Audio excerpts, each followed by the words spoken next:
चीन के साथ सीमा विवाद पर गृह मंत्री अमित शाह ने राहुल गांधी पर पलटवार किया है।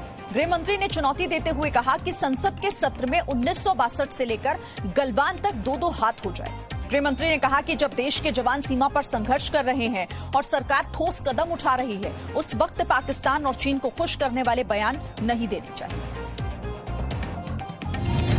मगर सुनने को मिल रहा है, लोग कह रहे हैं 62 से लेकर आज तक दो हाथ हो जाए। राहुल गांधी को अमित शाह की चुनौती।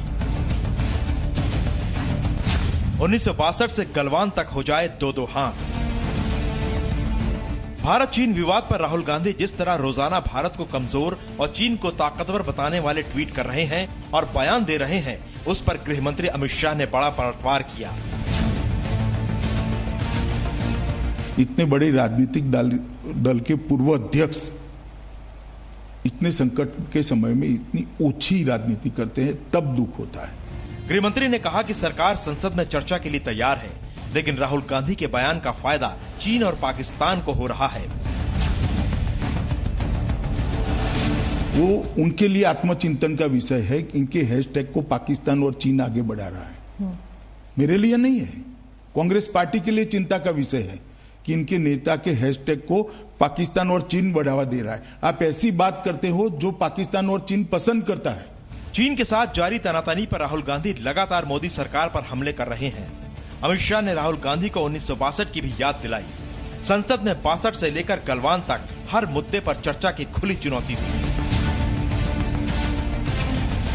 पार्लियामेंट होनी है, चर्चा करनी है तो आइए करेंगे। 62 से लेकर आज तक दो हाथ हो जाए, कोई नहीं डरता चर्चा से। गृह मंत्री ने कांग्रेस के परिवारवाद पर भी प्रहार किया। अडवाणी जी के बाद श्री राजनाथ जी, बाद में श्री नितिन जी, बाद में फिर राजनाथ जी, मैं बना, अब नड्डा जी बने। कोई परिवार का आदमी है क्या? इंदिरा जी के बाद कांग्रेस पार्टी का एक अध्यक्ष बता दीजिए जो गांधी परिवार के बाहर है। क्या डेमोक्रेसी की बात करें? राहुल गांधी को समझना चाहिए कि देश जब सरहद और कूटनीति के जरिए दुश्मन को जवाब दे रहा होता है, तो पूरे देश से एक आवाज में संदेश जाना बहुत जरूरी होता है। ब्यूरो रिपोर्ट, जी मीडिया। और इस वक्त एक बड़ी खबर यह कि उत्तर प्रदेश के वाराणसी और चंदौली में एनआईए की छापेमारी चल रही है। आईएसआई एजेंट मोहम्मद राशिद के ठिकानों पर यह छापेमारी हुई है। बताई जा रही है कि पाकिस्तान से जुड़े हुए दस्तावेज और फोन जब्त किए गए हैं छापेमारी में।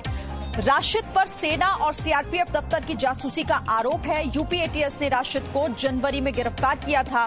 भारत के नंबर पर पाकिस्तान से आईएसआई व्हाट्सएप चला रही थी। तो राशिद पर सेना और सीआरपीएफ दफ्तर की जासूसी का आरोप, एनआईए ने छापेमारी की है। यूपी एटीएस ने राशिद को जनवरी में ही गिरफ्तार किया गया था। उसी से जुड़ी ये बड़ी खबर, उत्तर प्रदेश के वाराणसी और चंदौली में एनआईए ने छापा मारा है।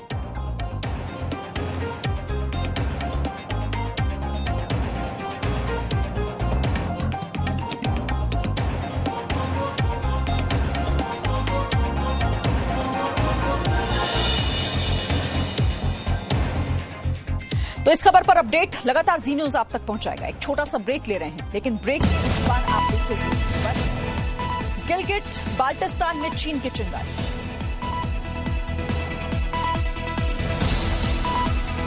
Presenting B News app, available on Google Play and App Store. Download it now.